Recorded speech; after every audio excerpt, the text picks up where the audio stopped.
오늘 말씀은 하나님께서 이스라엘 백성들에게 유월절을 제정해 주시는 그 말씀입니다. 유월절이 무엇일까? 우리가 신앙생활 잘 안 하고 잘 모를 때는 유월절은 6월달에 어떤 절기가 있는 건가 하고는 그렇게 생각을 했지만 나중에 보니까 그게 아니라 6월이란 지나갈 유자고 넘어갈 월자를 표시합니다. 그래서 그냥 넘어서 지나간다, 패스한다, 그러한 의미가 이 6월절에 있습니다. 자, 그러면 무엇을 넘어서 그냥 지나갈까요? 이스라엘 백성들이 애굽에 있을 때에 이제 애굽에서 종살이를 했습니다. 하나님 앞에 부르짖었지요. 그래서 하나님께서는 이스라엘을 구원할 지도자인 모세를 보내셨습니다. 그리고 모세를 통해서 애굽 땅에서 여러 가지 기적을 베푸시고 재앙을 내리셨어요. 많은 기적과 또 9가지 재앙을 내리셨음에도 불구하고 애굽 사람들이 이스라엘 백성들을 놓아주지를 않습니다. 그들에게 자유를 주지 않는 거예요.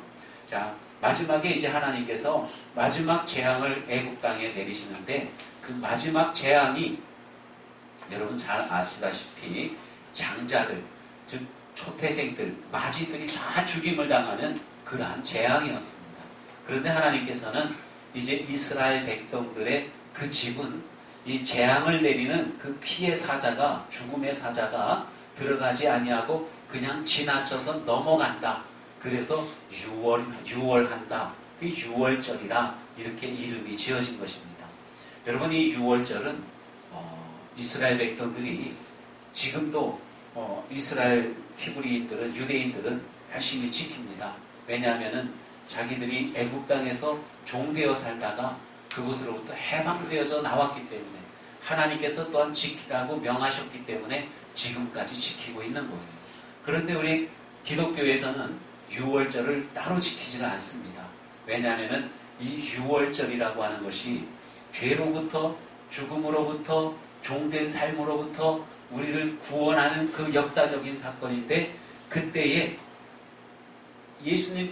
하나님께서 이스라엘 백성들에게 그 옛날에 명하셨던 그 유월절이 아닌 이제는 예수 그리스도께서 십자가 달려 죽으심으로써 우리가 죄로부터, 죽음으로부터 해방되어졌기 때문에 유월절 그 이상의 의미를 예수님께서 우리에게 주셨기 때문에 이제는 우리는 예수님을 믿고 예수님을 통해서 하나님 아버지께 예배드리는 그러한 예배를 드리지 유월절 절기를 지키는 것이 아닙니다. 그러나 이 유월절이라고 하는 것은 예수님이 이 땅에 오셔서 우리를 대신해서 십자가 달려 죽으신 것에 대한 그림자적인, 상징적인, 예표적인 그러한 사건이 되는 거예요.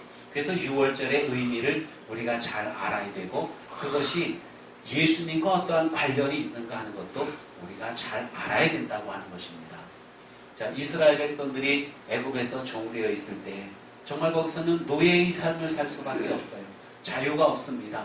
거기에는 기쁨도 없는 것이죠. 거기에 생명도 없는 것입니다. 그냥 노예 생활을 하는 거예요. 거기에서 스스로 벗어나올 수 있는 아무런 힘도 없습니다. 그래서 하나님께서 이스라엘 백성들을 건져내시는데, 구원해내시는데 바로 이 유월절 절기, 그때 그 사건을 통해서 이스라엘 백성들을 건져내시는 거예요.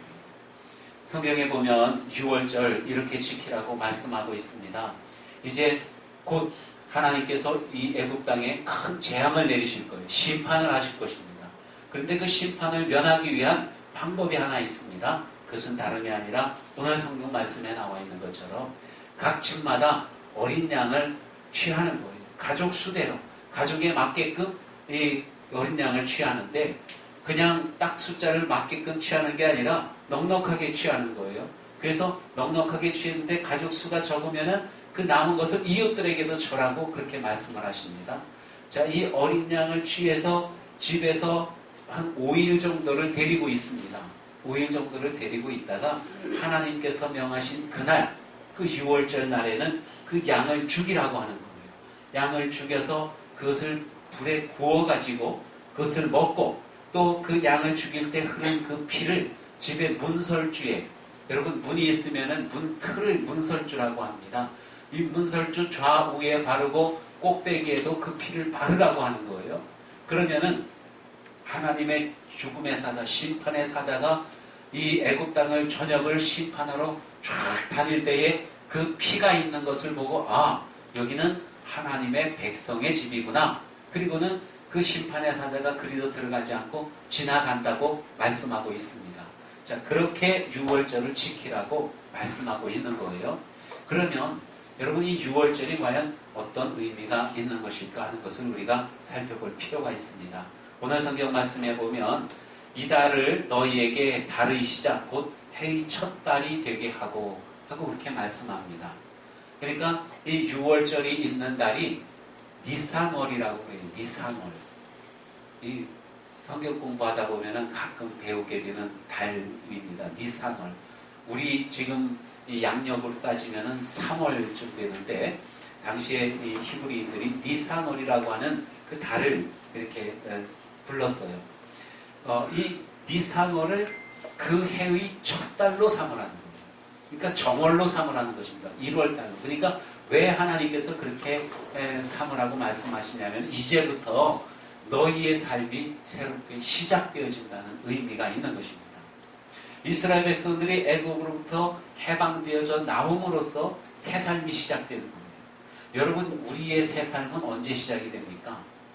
처음에는 어머니 뱃속에서 딱 태어나오면은 그때부터 첫 해가 시작이 되는 거예요. 첫 달이 시작이 되고 첫 날이 시작이 되어집니다.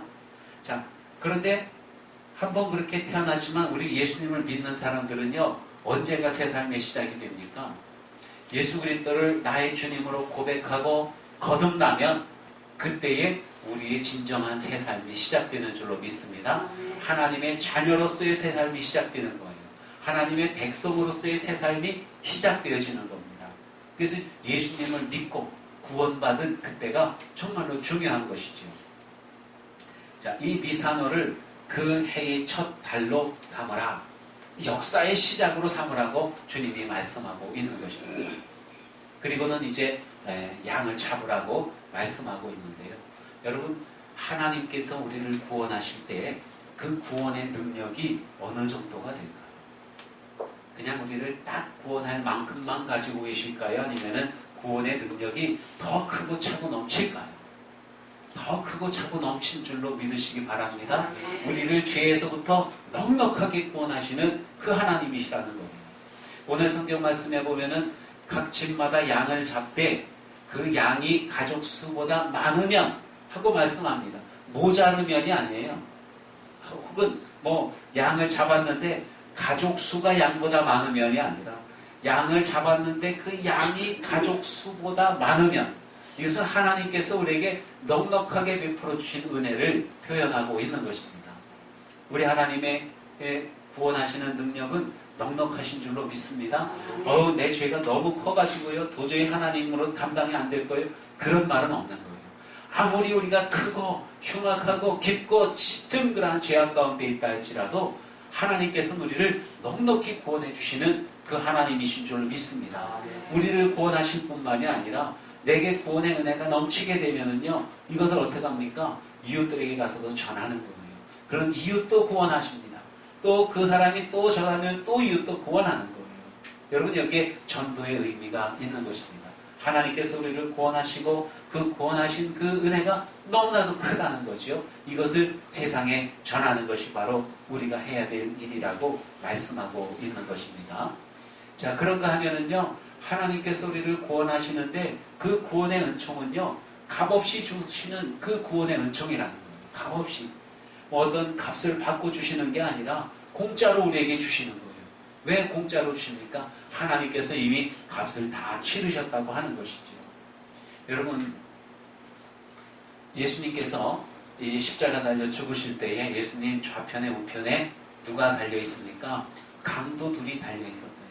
한쪽의 강도는 예수님을 비방하고 저주하고 믿지를 않았습니다. 그런데 한쪽의 강도는요, 예수님을 믿었어요.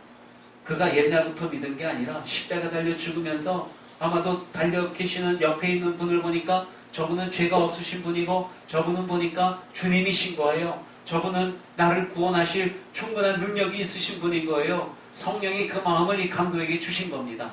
그래서 이 강도가 예수님을 보면서 이렇게 말합니다. 우리 성경 한번 볼게요. 자, 이르되 강도가 말합니다. 예수여 당신의 나라에 임하실 때에 나를 기억하소서 하니. 이게 뭔 얘기예요? 나를 구원해 주세요. 내가 비록 강도지만 내가 죽을 죄를 졌지만은 예수님은 나를 구원해 주실 수 있습니다. 나를 기억해 주세요. 하고는 그렇게 구원의 요청을 하는 거예요. 예수님께서 뭐라고 말씀하십니까? 예수께서 이르시되 내가 진실로 내게 이르노니 오늘 내가 나와 함께 낙원에 있으리라 하시니라. 오늘 내가 바로 지금 구원받았다고 말씀하고 있는 거예요. 여러분, 예수님께서 구원이 값없이 주는 게 아니라 뭔가 내가 착한 일을 해야 구원을 받지, 내가 뭔가 선한 일을 하고 공로를 세워야 구원을 받지, 그런 말씀을 하신다고 하면 정말 구원이라고 하는 것이 우리가 잘나야만 받는 것이라고 한다면 여기서 예수님이 뭐라고 말씀하시겠어요? 야 강도야, 너 그동안 지은 죄가 너무 많잖아. 가서 회개하고 돌아와. 그동안 빼앗은 거 다 돌려주고 와. 그동안 잘못한 사람한테 가서 용서를 빌고 와. 그래야 되지 않겠습니까? 아니 하나님의 자녀가 되고 낙원에 가려면은 좋은 일 좀 많이 하고 오너라. 이렇게 말씀하셔야 될 거예요. 그러면은 강도가 뭐라고 말할까요? 주님, 제가 그러고 싶은데 갈 수가 없어요. 아마 그럴 거예요. 그죠? 그런데 예수님께서는 내가 오늘 나와 함께 낙원에 있습니다. 여러분, 우리가 지금 상태가 어떠한 상태라 할지라도 예수님께 구원을 요청하는, 예수님을 믿고 주님 나를 구원해 주세요 할 때에 주님은 값없이, 우리의 어떠한 공로도 필요 없이, 우리 어떤 선행도 필요 없이 주님께서 우리를 구원해 주신다고 말씀하고 있는 거예요. 여러분, 우리에게 필요한 모든 것들은 누가? 하나님께서, 예수님께서 다 이루신 것입니다. 이 말씀을 하시고 예수님께서 마지막 가실 때에 다 이루었도다 말씀하십니다. 이 강도를 구원하는 데 필요한 모든 일들도 예수님께서 다 이루신 거예요. 아멘? 사랑하는 성도 여러분, 예수님께서는 유월절 어린 양입니다. 하나님께서 너희 가족을 위해서 흠이 없는 일련된 어린 양을 잡아라 하고는 그렇게 말씀하십니다. 어린 양을 잡으래요. 아직 때묻지 않은, 아무것도 모르는 그 어린 양을 잡으라고 말씀합니다.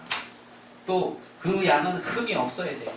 어디 뭐 눈이 찢어지거나 어디 뭐 이렇게 상처기가 나고 피가 흐른다거나 뭐 이빨이 있는데 잇몸에서 피가 흐른다거나 이렇게 상처가 있는 건 아니고 흠이 없는 양을 취하라고 말씀합니다. 자, 그 흠이 없는 양을 취하는 데가 언제냐면은 니산월 열흘째 되는 날, 즉 3월 10일 날 그 양을 취하라는, 양을 잡으라고 말씀하고 있어요.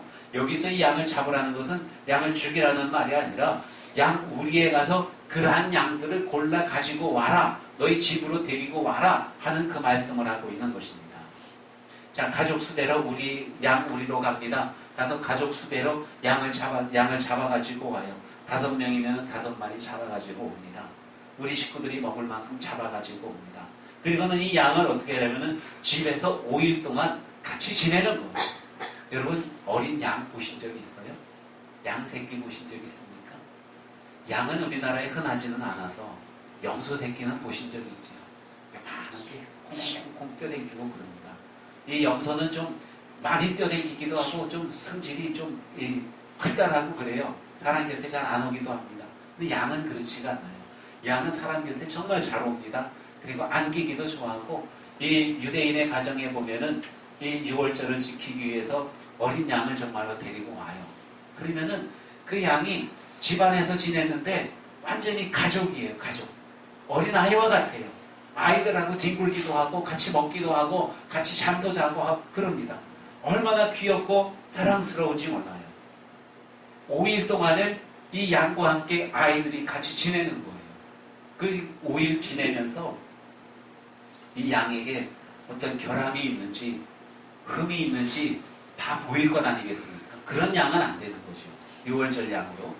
그래서 5일을 지내면서 이 양이 깨끗함을 확인하고 흠 없고 순전함을 확인하고, 그러고 난 뒤에 정이 들 대로 들을 만큼 다 들은 뒤에 그 다음에 5일째 되는 날, 그때가 3월 14일이 되는 것입니다. 그때에 하나님께서 명하실 때에 양을 죽이라고 말씀하시는 거예요. 여러분이 양을 죽일 때 마음이 어떠겠습니까? 어른들이야 하나님께서 명하실 거니까 해야 돼. 그러겠지만 아이들은 어떻겠어요?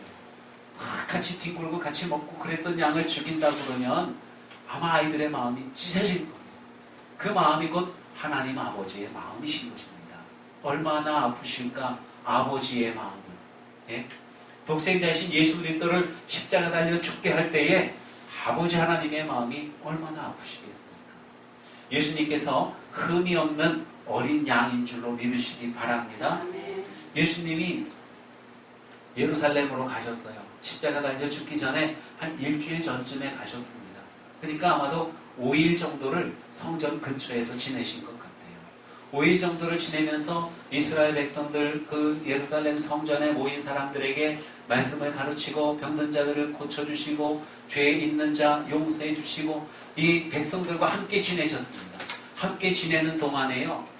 이스라엘의 장로들과 또 바리새인 제사장 이러한 사람들이 예수님에게 와가지고 예수님을 시험합니다. 무엇 때문에 시험하냐면은 이 예수라는 사람에게 흠이 있나 없나 보자. 여러분, 그들이 의도하지는 않았지만 마치 어린 양이 5일 동안 가정에 있으면서 흠이 있는지 없는지 그거 확인하는 그 과정을 이 바리새인 서기관 제사장 이러한 사람들이 예수님에게 행했다고 하는 거예요. 5일 동안 있으면서 이 사람들이 와서 예수님을 흠잡기 시작합니다. 자, 어떻게 흠을 잡느냐 하면요, 예수님께서 죄를 사할 때에 다가옵니다. 그래가지고 예수님에게 물어보는 거예요. 네가 무슨 권위로 이러한 일을 하느냐 하고는 예수님께 물어봅니다.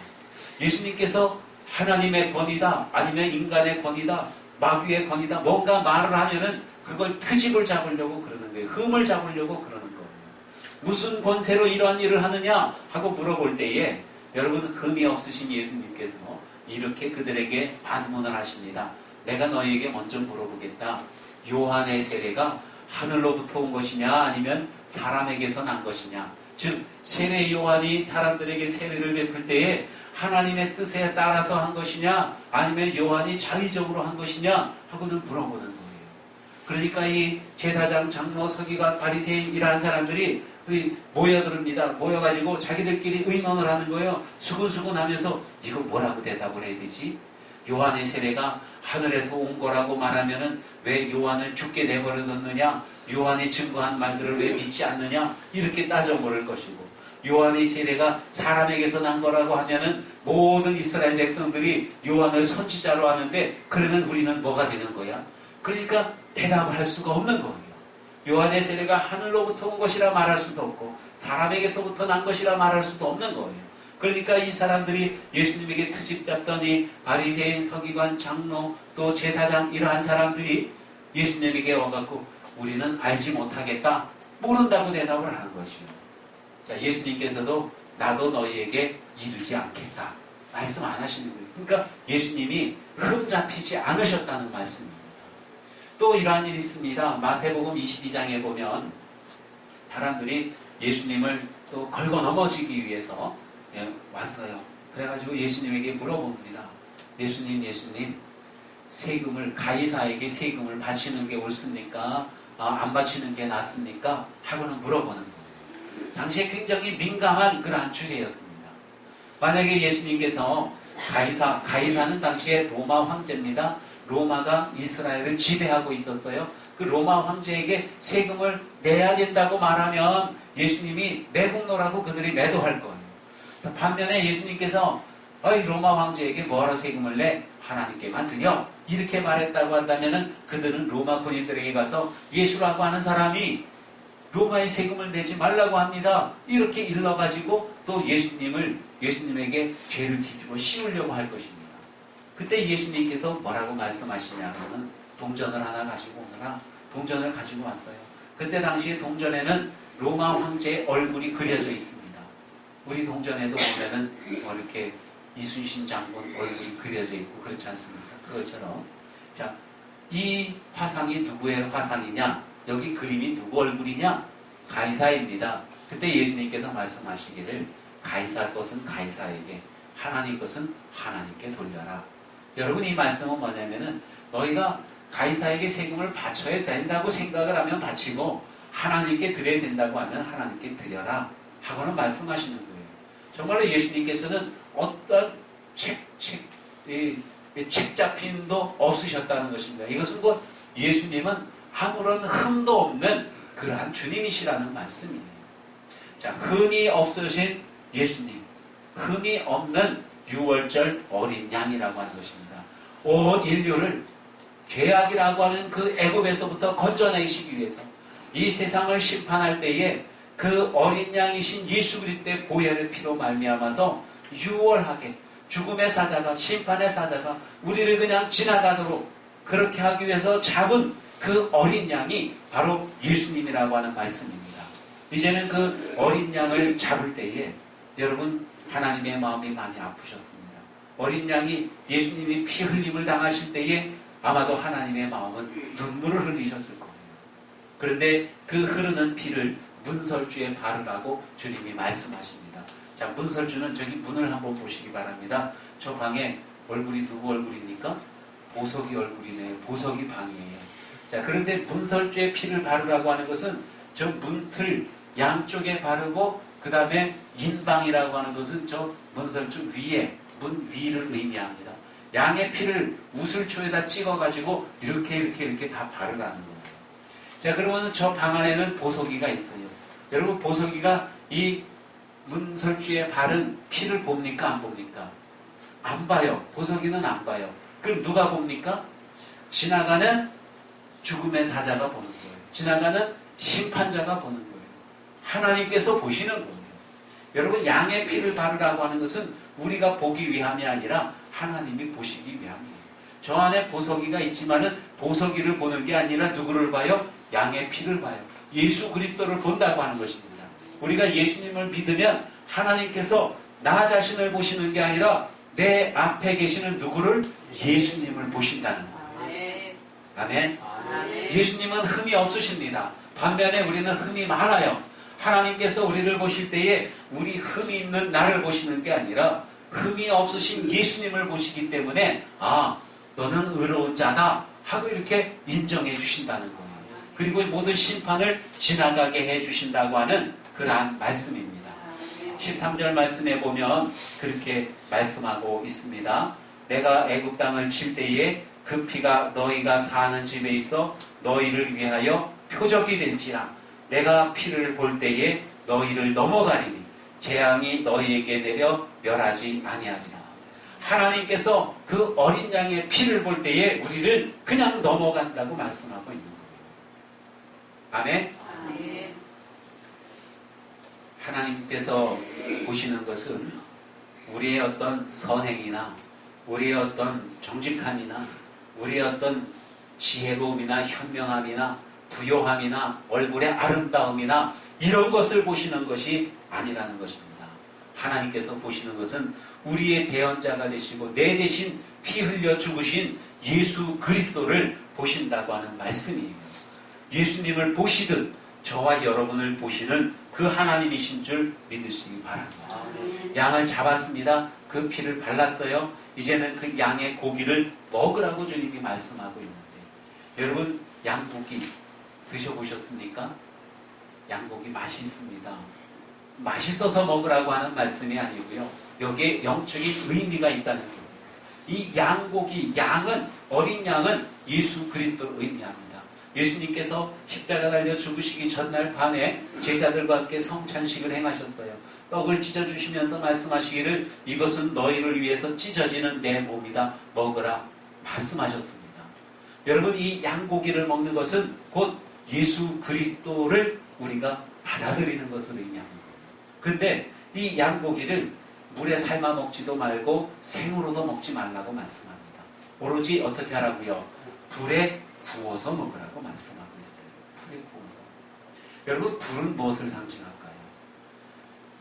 성경에 나와 있는 대부분의 불은요, 심판을 의미합니다. 모든 죄를 태워버린다는 그러한 의미가 있는 거예요.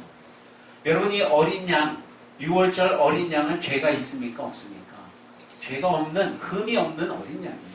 그럼에도 불구하고 그것을 불에 구우라는 거예요. 직화구이라는 거예요. 불에 헐헐 탄 거기에다가 구우라는 거예요. 죄가 없는 어린 양의 그 죄를 불에 구우라고 하는 것은 우리의 모든 죄를 거기에 전가시켜서 그대로 불에 태우라는 것입니다. 그리고는 그 고기를 먹으라는 거예요. 여러분, 이 불에 구우라고 하는 그 의미, 이것은요, 내가 비록 죄인이지만, 내가 비록 부족한 사람이지만 스스로 자책하지 말고, 내가 죄인이고 내가 많이 부족하지만 나에게는 예수님이 계신 거예요. 예수님에게 모든 걸 맡겨버리라는 그런 말씀인 것입니다. 어떤 사람들은 신앙생활하면서도 나같이 나쁜 놈이 뭘 할 수 있어요? 나같이 부족한 놈이 뭘 할 수 있어요? 여러분, 그렇게 말씀들을 많이 해요. 어떻게 보면은 야, 저분은 정말로 겸손한 사람이다, 참 된 사람이다, 이렇게 생각할 수 있습니다. 하지만은 사람들이 윤리적인 잣대로 볼 때는 그 사람이 된 사람이고 정직해 보이는 사람이지만 하나님께서 보실 때는 믿음이 없는 사람이라는 거예요. 없는 사람이라는 거예요. 우리에게는 대언자가 되신 예수 그리스도가 계십니다. 우리의 모든 죄를 속하시는 예수님이 계시는 거예요. 내가 비록 아주 지저분한 죄인이라 할지라도 예수 안에서 우리는 깨끗한 사람이라는 것입니다. 예수님이 우리의 모든 죄를 다 속하셨기 때문에. 불에 구운 고기를 먹으라고 하는 것은요, 우리의 모든 죄들을 다 예수님께 전가시키고 다 맡겨버리라고 하는 그 말씀을 의미하고 있는 겁니다.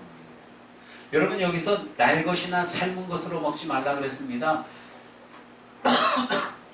간단하게 말하면 그렇습니다.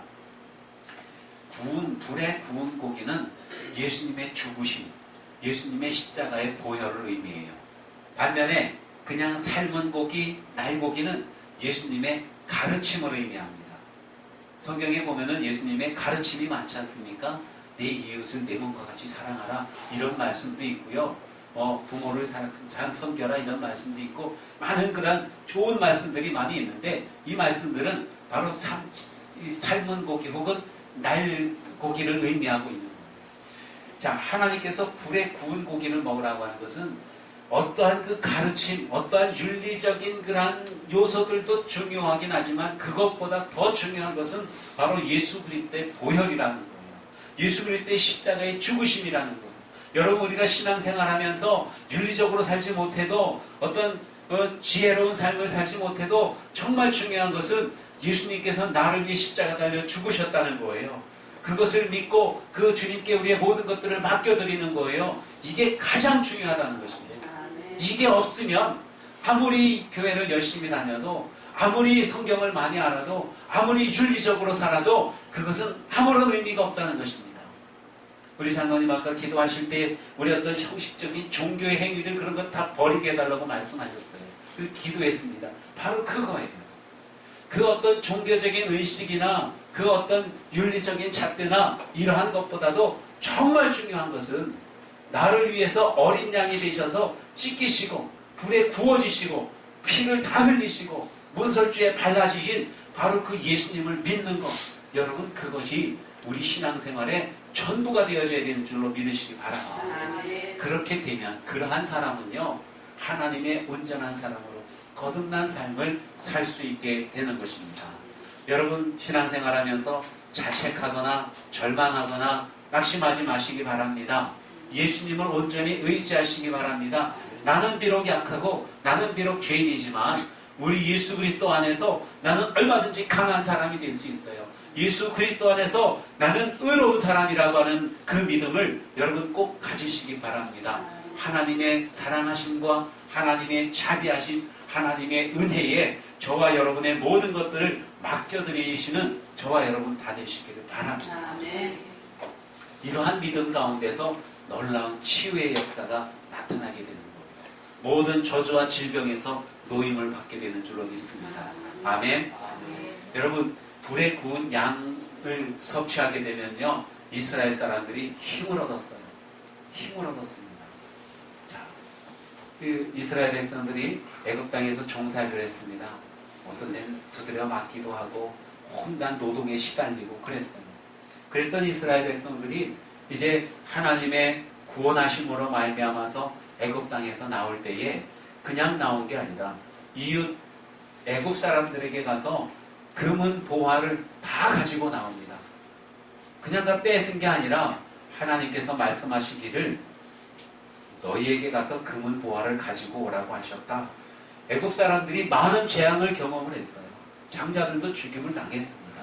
그러니까 그 이스라엘 백성들이 달라는 대로 자기들이 가지고 있던 금은을 다 준 거예요. 그 짐들을 가지고 이스라엘 백성들이 광야로 나오는데 성경 말씀에 보면은 비틀거리는 사람이 하나도 없었다고 말씀합니다. 자, 읽어봅니다. 시작.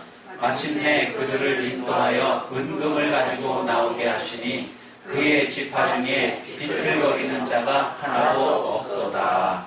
언제난 일입니까? 6월절 불에 구운 양을 먹고 그리고 나온 거예요. 그리고 나올 때에 비틀거리는 사람이 없다. 비틀거리는 사람이 없다는 것은 힘이 없는 사람이 없다는 거예요. 노인들도 건장하게 나왔다는 거예요. 어린이들도 씩씩하게 나왔다는 것입니다. 여러분, 불에 구운 고기 예수 그리스도를 우리가 온전하게 믿으면 영육간에 강건해지는 줄로 믿으시기 바랍니다. 영육간에 강건해질 뿐만이 아니라 여기 보니까 은과 금을 가지고 나왔대요. 은과 금을 가지고 나왔대요. 아멘? 여러분, 예수님을 잘 믿으면 물질의 복도 받게 되는 줄로 믿습니다. 온전하게 주님께 다 맡기시기 바랍니다. 그러면 이런 역사가 일어나게 되는 거예요. 육신의 강건함이 있습니다. 영적인 구원함이 있습니다. 그리고 물질의 복도 누리게 된다고 하는 말씀인 것입니다. 여러분, 예수 그리스도야말로 진정한 6월절 양인 줄로 믿으시기 바랍니다. 우리를 치유하고 우리를 자유케 하고 우리를 회복시키고 우리를 부욕해 해주시는 그 주님이셔요. 우리 예수 그리스도의 보혈을 온전하게 믿으시기 바랍니다. 미국에 어느 한 예언자가 있었고요. 좋은 예언자가 아니라 일명 마녀라고 불리는 사람입니다. 엑소시스트. 이 사람이 예언을 했는데 그 예언이 딱 맞아떨어졌어요. 케네디 대통령이 암살당할 거다. 이 예언을 했는데 그게 정말로 맞아떨어졌거든요. 그래가지고 유명해졌어요. 어떻게 알았을까요? 어떻게 예언을 할 수 있었을까요? 마귀가 자기가 할 일을 이 마녀에게 가르쳐 준 거예요.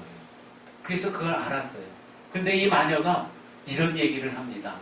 온 세상이 예수 그리스도의 가르침을 따랐더라면 더 좋은 세상이 되고 더 행복한 세상이 되었을 것이다.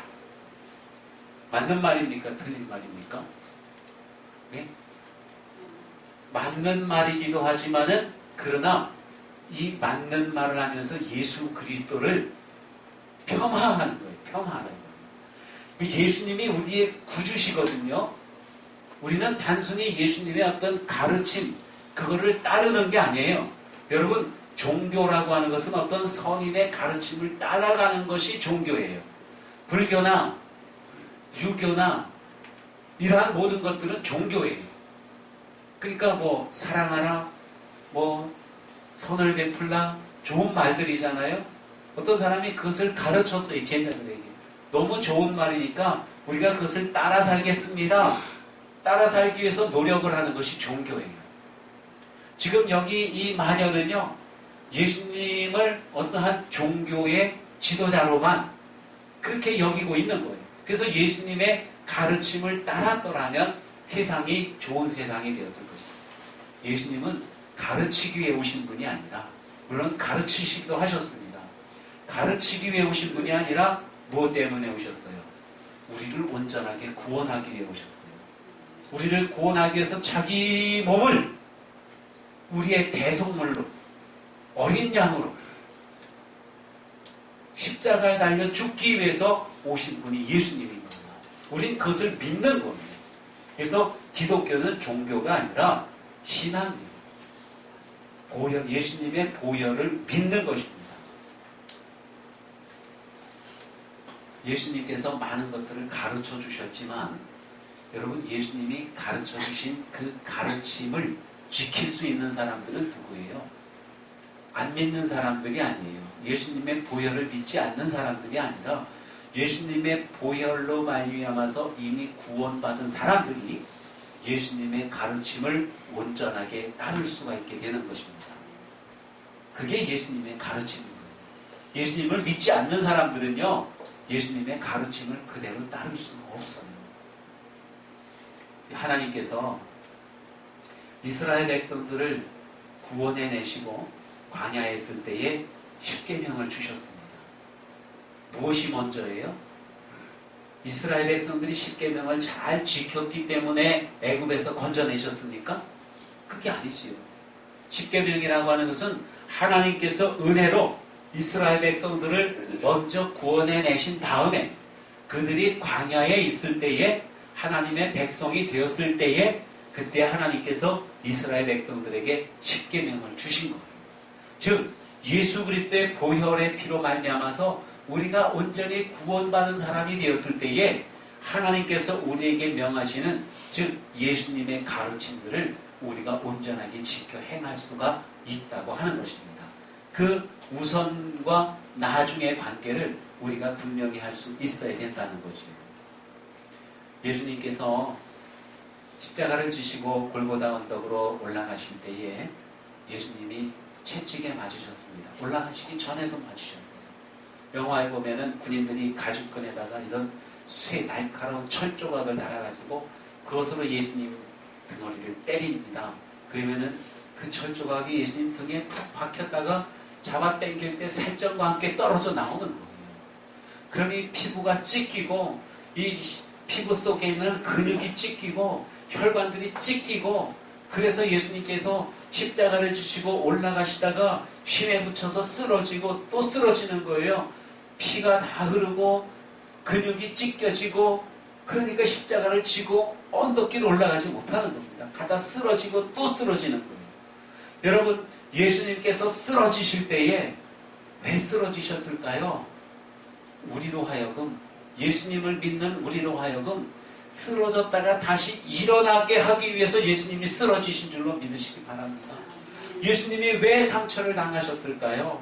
우리가 연약한 가운데 있을 때에 우리를 낫게 하기 위해서 예수님이 그 아픔을 당하셨다고 하는 말씀입니다. 여러분 그 예수님을 받아들이시기 바랍니다. 예수님이 맞으실 때에 그 상처난 그 상처를 히브리어로다가 카보라라고 말을 하는데요. 여러분 이 카보라는 우리가 뭐 이렇게 어디 길을 가다가 가시에 찔려갖고 이렇게 좀 찢어진 그 정도의 상처를 카보라라고 하는 게 아니라 그야말로 채찍에 맞아가지고 온 몸이 너덜너덜해진 그 상태, 이것을 카보라라고 말하는 거예요. 예수님의 상처가 그랬다는 거예요. 왜? 우리의 온몸의 상처를 치유하기 위해서 예수님이 그 상처를 받으셨다고 하는 말씀입니다.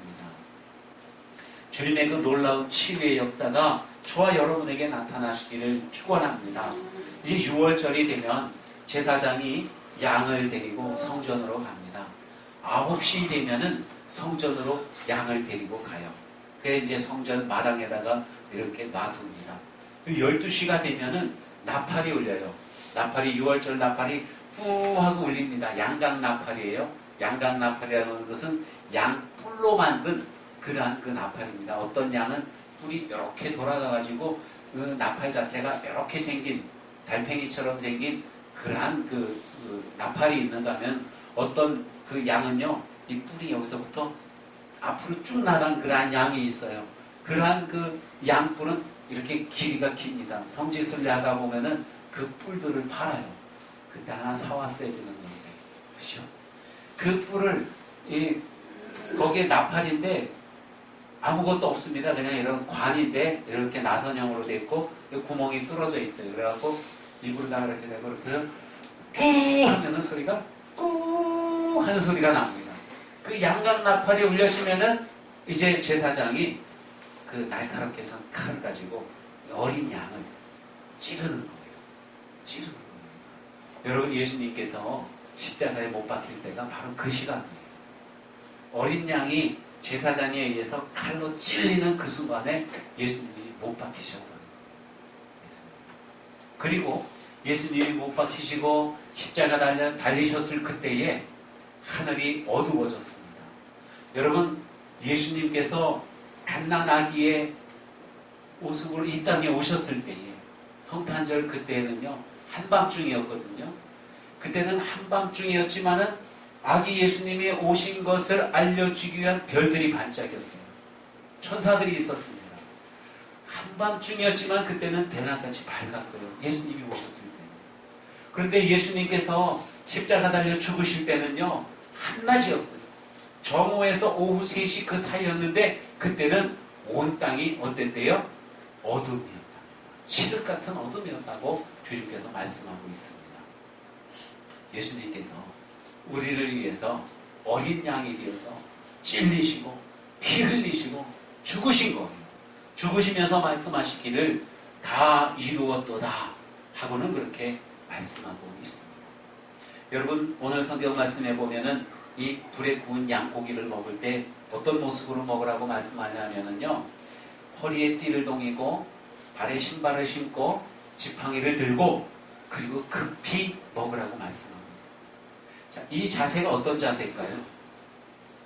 뭐 같아요? 우리가 어디를 급히 나가야 돼요. 그런데 뭔가를 먹고 나가야 돼요.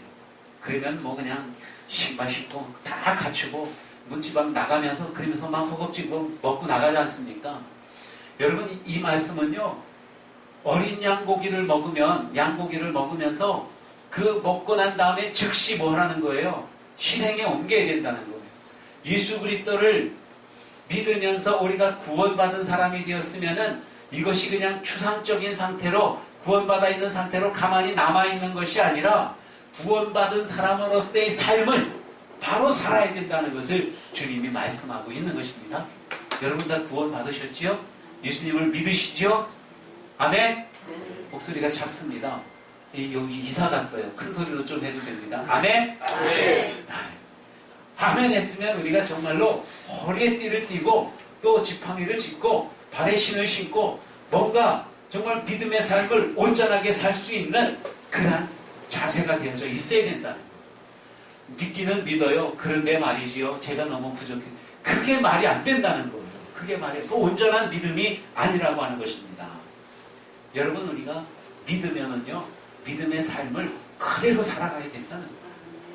내가 하나님의 자녀가 되었으면 정말로 그걸 믿으면 하나님의 자녀로서의 삶을 사시기 바랍니다. 당당하게 사시기 바랍니다. 내가 비록 부족하고 내가 죄가 많이 있어도요, 그래도 하나님 앞에서는 예수 그리스도께서 이 사람은 내가 다 책임진 사람입니다. 그럼 우리가 죄가 없는 사람이 되는 거예요.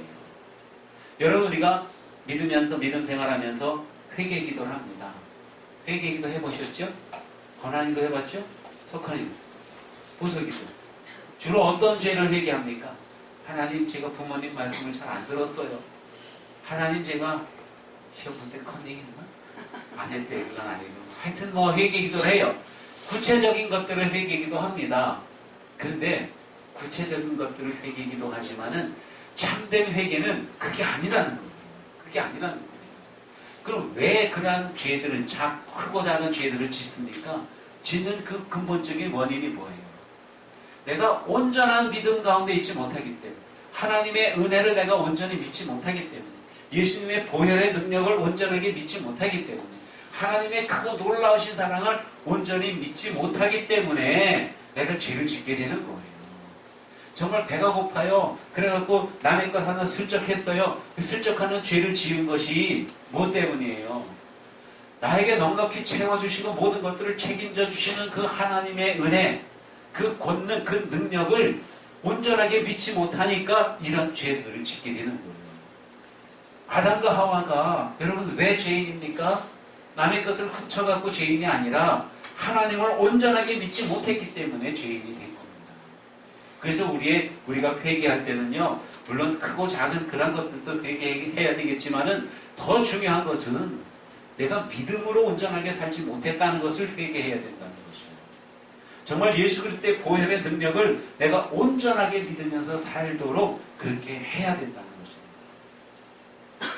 사랑하는 성도들, 하나님은요, 언제든지 얼마든지 우리를 품어주실 그러한 준비가 되셨어요.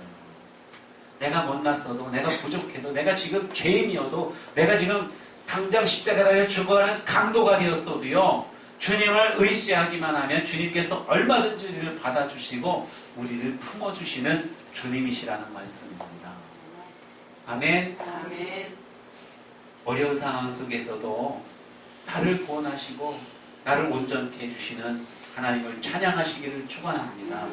하나님께서 우리를 위해서 계획하시고 베풀어 주실 그 일들에 대해서 언제나 기대하는 마음을 가지시기를 바랍니다. 교회 나올 때 기대하시고요. 나갈 때 기대하시기 바랍니다. 여러분, 지난주에 우리 땅 잔금을 다 치르고요. 그 다음에 소유권 이전 등기를 했습니다. 아멘? 아멘. 너무너무 좋아요. 이제 막 기대가 되는 거예요. 기대가. 이 등기 이전하기 전까지는 계약한 단계였지만 우리 여기다 교회 질 겁니다. 사람들에게 알리기는 했지만은 아직까지는 완전하게 내게 아닌 것 같아가지고 거기 가기가 좀 찜찜하고 그랬어요. 이제 등기가 완전히 됐으니까 거기는 우리 땅입니다.